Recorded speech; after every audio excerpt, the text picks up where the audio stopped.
प्रिय विद्यार्थियों, आज हम हिंदी भाषा में पाठ 18 पढ़ेंगे। पाठ का नाम है ब्रज माधुरी। और इस कविता को, इसमें 3 कविताएं हैं और तीनों कविताओं के जो रचयिता हैं वे अलग अलग हैं।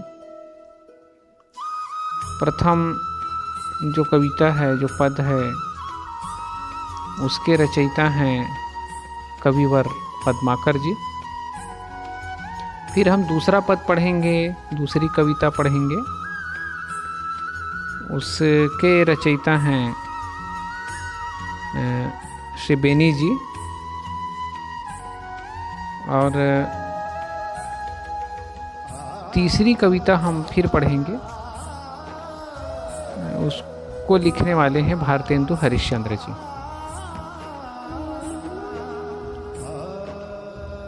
ब्रज भाषा में ये कविता लिखी गई है। ब्रज भाषा मूलतः ब्रज क्षेत्र की भाषा है। यह विक्रम की 13वीं शताब्दी से लेकर 20वीं शताब्दी तक भारत में साहित्यिक भाषा के रूप में प्रतिष्ठित थी। आज भी यह भाषा मथुरा, आगरा और अलीगढ़ जिलों में बोली जाती है। इसे हम केंद्रीय ब्रज भाषा भी कह सकते हैं। प्रारंभ में ब्रज भाषा में ही काव्य रचना हुई। भक्ति काल, रीति काल और आधुनिक काल और आरंभिक वर्षों में प्रचुर मात्रा में साहित्य सृजन इस भाषा में हुआ, जिनमें सूरदास, रहीम, रसखान, बिहारी, केशव, घनानंद, भारतेंदु, जयशंकर प्रसाद आदि कवि प्रमुख हैं। इस पद में भक्ति और श्रृंगार के भाव, सामर्थ्य और प्रवाह को हम देख सकते हैं।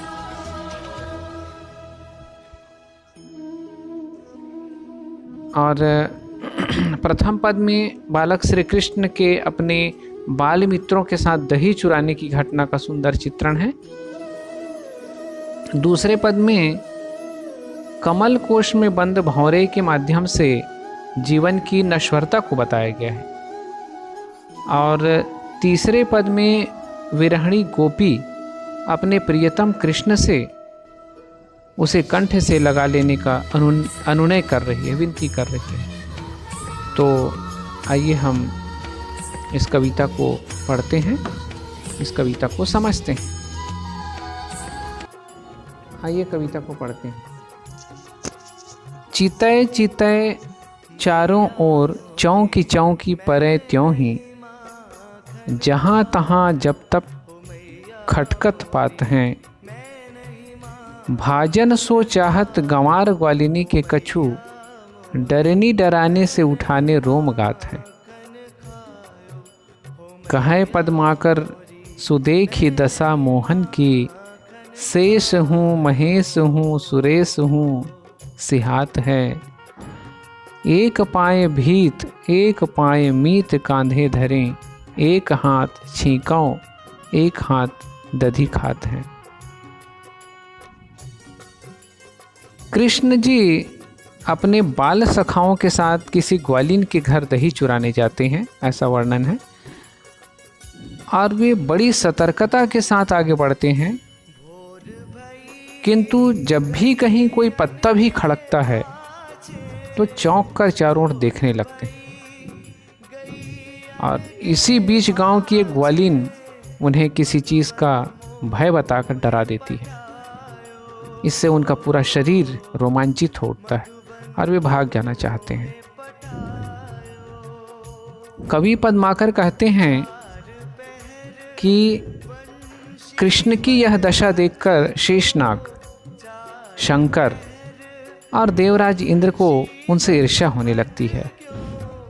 ग्वालिन के घर पहुंचकर सीके तक पहुंचने के लिए बाल कृष्ण अपना एक पैर दीवार पर और दूसरा पैर अपने मित्र के कंधे पर रखते हैं। फिर वे एक हाथ से सीके को पकड़कर दूसरे हाथ से दही निकाल कर खाने लगते हैं।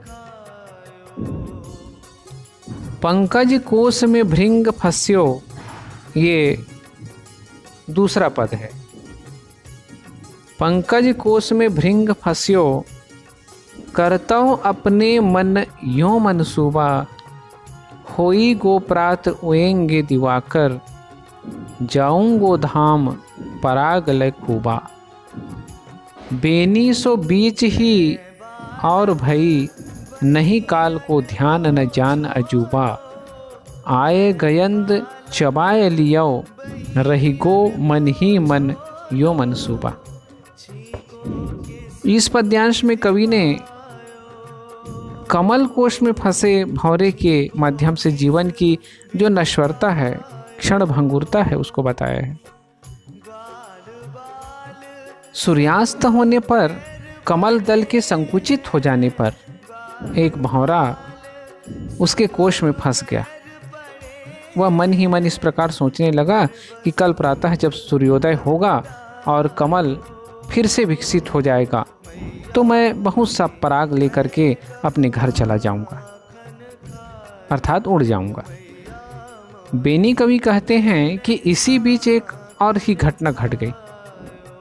इसमें कोई अचरज नहीं है कि उस भंवरे को काल यानी अपनी मृत्यु का ध्यान ही नहीं रहा। वहां एक हाथी आया और उसने उस कमल को चबा डाला जिसमें वह भंवरा बंद था। तो इस प्रकार से उस भंवरे की इच्छा उसके मन में ही धरी की धरी रह गई और वह काल के गाल में समा गया। तीसरा पद हम पढ़ते हैं भारतेंदु हरिश्चंद्र जी का। सखी हम कहा करे कित जाएं, बिनु देखे वह मोहिनी मूरत नैना नाही अघाए।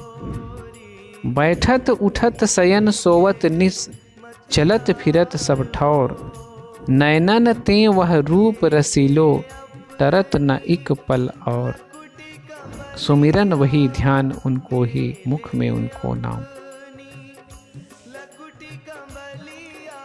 दूजी और नाहि गति मेरी, बिनु मोहन घनश्याम। सब ब्रज बर जाओ परिजन खींझाओ, हमरे तो अति प्राण।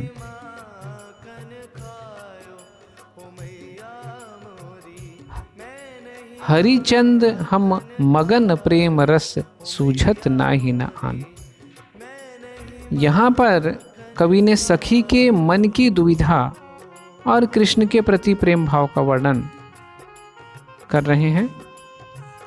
नायिका अपनी सखी से मन की दुविधाओं का उल्लेख करती हुई कहती है कि सखी मैं क्या करूं, कहाँ जाऊं। कृष्ण के मोहनी रूप को, मूरत को देखे बिना मेरे नयन नहीं भरते हैं। उठते बैठते सोते जागते चलते फिरते सब जगह उनका रूप देखने को तरसता है। एक पल के लिए भी नेत्र उसके ध्यान से हटता नहीं है। हर समय मन में कृष्ण का ही नाम है। कृष्ण के बिना मेरी दूसरी कोई गति नहीं है। सभी ब्रजवासी और परिवार के लोग मना करते हैं, खींचते हैं, तो भी से कवि कहते हैं कि कृष्ण के प्रेम के अलावा उन्हें और कुछ नहीं सूझता है।